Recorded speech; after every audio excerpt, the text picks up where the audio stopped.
Hello, Internet. She loves you. My name is Cody, and this is the Christian News Show we do every Monday, Wednesday, and Friday. I am going to try to make this kind of a quick video today, so whether or not that's going to happen, I guess we'll find out. And for the first story of the day, we need to talk about Malaysian Airlines Flight 370. Due to a bunch of number crunching that I don't really understand, a group in the UK has found kind of the area where the airplane would have been. Now, they have not found the exact location of the plane itself, but they do know that it landed somewhere in the Indian Ocean around no land whatsoever. That being said, it is almost indefinite that every life on that plane was lost. And I gotta imagine it's terrible for the people who lost loved ones on this plane to be told that they're gone, but at least they know where they are. I just can't imagine thinking like, yeah, they're probably dead, but I have no idea where they are or what happened to them. It would drive me crazy. So as I am talking about all these news stories, I'm realizing that it's a very prayerful day, but prayers out to them. Next up, we go to a landslide in Washington where 8 have been found dead, 108 missing. Now, it does not mean that all of the 108 that are missing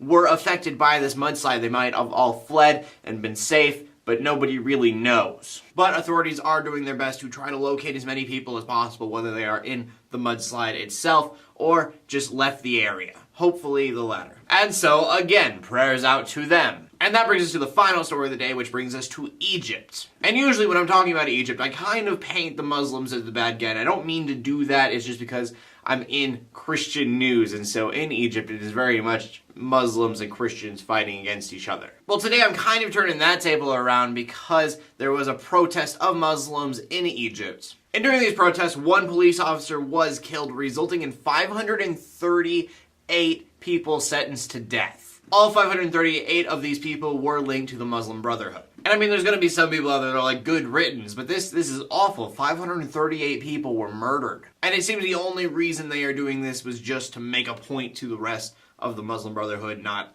to get in the way. And so now, not only prayers out to the Christians out in Egypt, but also the Muslims, because it seems like nobody is safe. Like I said, this is usually the Christian news show, so I talk a lot about Christian persecution, but we're definitely not the only ones. And also, before we get to the question of the day today, I just read this, that in Chicago there was a train wreck injuring 33 people, so there's that.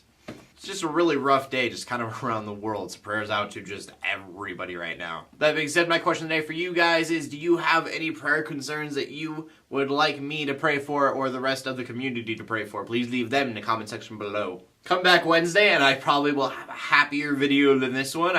It was the news today and I had to let you guys know. My name's Cody. I'm bringing Christian news in a not so boring kind of way, even though it can be depressing sometimes. In closing, let the haters hate, let the Christians pray, and to everybody like, subscribe. I'll see you later, and God bless.